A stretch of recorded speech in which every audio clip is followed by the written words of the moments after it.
Hi friends, இப்போ நம்ம மகநீதி பார்க்க போகிறோம். மகநீதியில் வந்துட்டு இப்போ அவங்க நம்ம குமரன் என்னால் தான் இப்படி காவேரியோட வாழ்க்கை அழிஞ்சு போச்சுன்னு சொல்லிட்டு நைட்டில் நின்று மொட்டை மாடியை வெறிக்க பார்த்துட்டு இருக்காரு.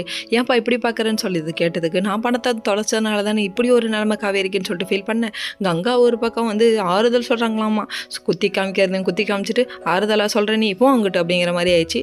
அதுக்கப்புறம் இவங்க 2 பேரும் நின்று பேசிகிட்டு இருக்காங்க. அந்த டைம் பார்த்தா நம்ம காவேரி ஒரு பக்கம் ஃபீல் பண்ணிகிட்டு இருக்காங்க. அதை பார்த்து நம்ம குட்டி பாப்பா இருக்காங்களே, என்னால் தான்க்கா உங்களுக்கு இந்த நிலைமைன்னு சொல்லிட்டு நர்மதா ஃபீல் பண்ண ஆரம்பிச்சாங்க. அப்பெல்லாம் நீ யோசிக்காதம்மா, பெரியவங்க விஷயத்தில் நீ தலையிடாத, நீ எதையும் போட்டு குழப்பிக்காதன்னு சொல்கிறாங்க.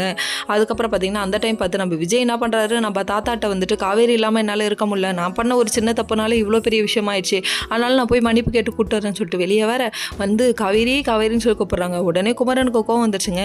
என்ன நீ எதுக்கு இங்கே நின்று கேசியை கூப்பிட்டுட்டு இருக்க, நீ போ வெளில முதல்லன்னு சொல்கிறாங்க. ஐயோ, அவங்க வீட்டிலே இருந்துட்டு அவங்களே வேலைக்கு போக சொல்கிறீங்க, டே எனக்கு வில்லனா இருக்கியாடா சகலையா இருப்பியான்னு பார்த்தா அப்படின்னு சொல்லிட்டு ரியாக்ஷன் வேற மாதிரி இருக்கு. இவங்க பேசிகிட்டு இருக்க டைமில் என்னடா அங்கே சத்தம் அப்படின்னு சொல்லிட்டு எட்டி பார்க்கறது யாரு, நம்ம காவேரியோட அம்மாங்க. சும்மா பேசிகிட்டு இருக்கேம்மா அப்படின்னு சொல்லிட்டு ரியாக்ஷன் விஜய்க்கு வேற மாதிரி வருது.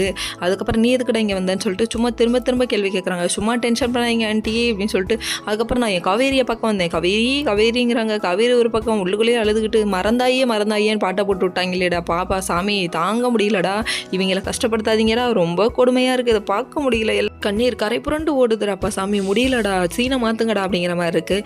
அதுக்கப்புறம் நம்ம விஜய் எவ்வளவோ எக்ஸ்பிளைன் பண்ணுறாரு. நான் வந்துட்டு அக்ரிமெண்ட் போட்டது மட்டும்தாங்க தப்பு, அது தெரியாமல் பண்ணிட்டேன் அப்படி சொல்ல. என்னடா அக்ரிமெண்ட்டு, நீ வந்து அக்ரிமெண்ட் போட்டதுக்கு உனக்கு நடிச்சு கொடுத்துட்டால என் பொண்ணுன்னு சொல்லிட்டு அவங்க அம்மா ஒரு பக்கம் பேச, இன்னொரு பக்கம் வந்துட்டு என்னை பற்றி தெரிஞ்சுட்டே நீங்கள் இப்படிலாம் பண்ணுறீங்களே, நான் வந்து அப்படியாப்பட்ட பையனா அப்படி இப்படின்னு சொல்லி பேசுகிறாரு.